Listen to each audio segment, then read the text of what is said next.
Now, under the Biden administration, there were moves to substantially increase the number of agents working for the IRS. Now, I understand the brakes have gone on, but what's Trump's plan for these new hires? He needs to get them the heck out of here. We don't need any more IRS agents. IRS, nobody likes the IRS. Just the fact that the Biden administration hired that many, enough to fill up a football stadium, shows you that the Biden administration does not care about American citizens. And we get taxed out the wazoo. So I think Donald Trump realizes that these people have jobs. The previous administration gave them some sort of promise that they were going to hire them, but I don't care about any of that. Donald Trump needs to fire every single one of them. We need less IRS agents, not more, to help in our quality of life here. Well, and that would definitely fit in very tightly with having a smaller government, which is something that he has absolutely been championing.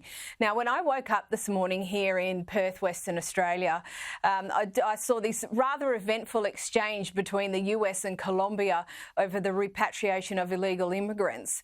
What's happened and what's the latest on that? Where do things stand?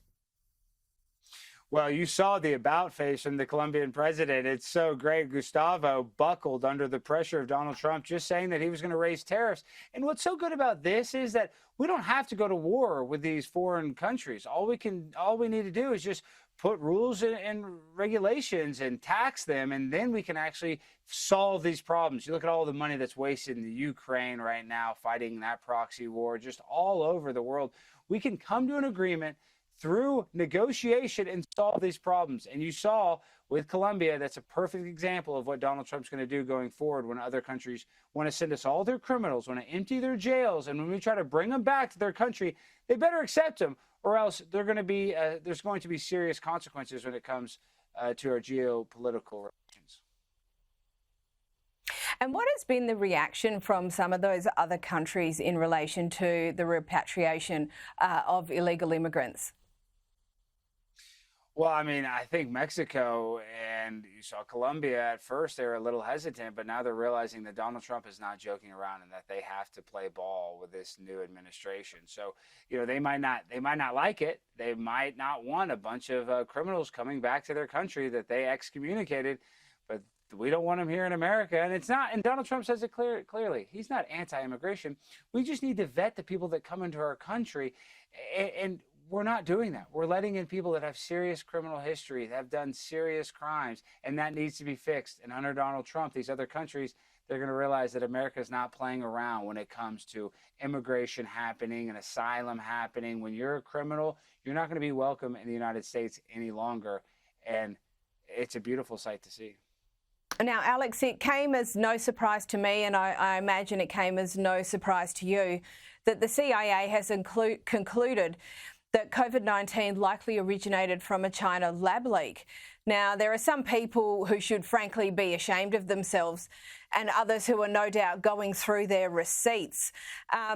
It's just another example of the level of rampant stupidity and censorship during COVID, isn't it?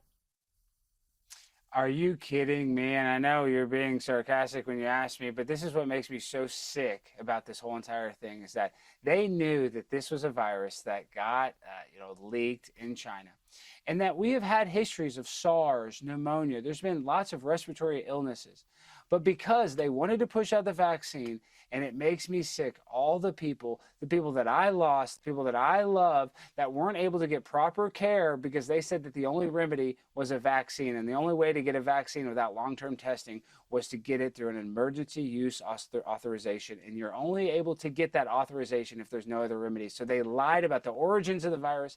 They lied about fixing the virus. They lied about every single aspect of COVID-19, and they ruined a lot of people's lives. So these people should be held accountable. And I hope, not trying to, cheerlead for Putin, but I would love for Dr. Fauci to get extradited to Russia and face a real trial, because what they did to American people by not giving us any other remedies for pneumonia or the flu, it cost a lot of people and a lot of loved ones their lives, and it just makes me sick.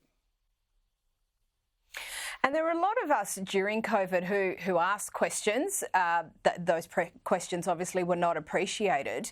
But I do wonder, and I'd be interested in your view on this, if there was to be something similar which happened again, do you think, having gone through the experience we've all gone through, that the same thing would occur, or do you think people would be more likely to push back?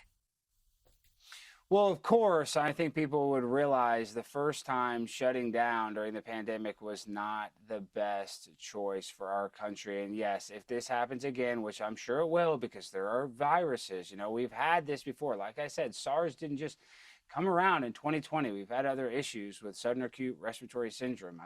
So yes, it's going to happen again. And the next time it happens, they're not going to be able to bamboozle the people. They will be able to shut stuff down. They will be able to give people vaccines again for sure. But we're going to be a lot more cognizant and ask the appropriate questions and hopefully get the appropriate answers and not let this same thing happen. I really find it hard to believe that they could do this to the extent that they did it the first time ever again. But will they do it again? Will there be other pandemics and viral issues? Yes, but a lot of people woke up from this first one. Yeah, I hope so, because definitely here in Australia, for a country that is renowned for its larrikins, oh my God, were we very, very compliant, and frankly, it's a bit terrifying. Now, lastly, there have been calls for Trump's face to be included on Mount Rushmore. Should it happen, or should we just wait and see first? No, it needs to happen. They need to put him on the $100 bill. They need to pump Trump up. And honestly, I know this is kind of a comical thing to put him on Mount Rushmore, but honestly, I wouldn't. I would love it. I wouldn't disapprove of it. I would approve of it wholeheartedly. Are they going to actually do it? I don't know. But Donald Trump deserves, and especially after this 4 years, to be treated like the legend that he is. And in my opinion, I think he won 3 elections, not just 2. I don't really believe a lot of the mail-in ballots when it came into the 2020 election. So he's one of the only presidents, in my opinion, to win 3 elections. So he deserves to be on Mount Rushmore just because of that fact alone. Thank you so much for your time, Alex Stein.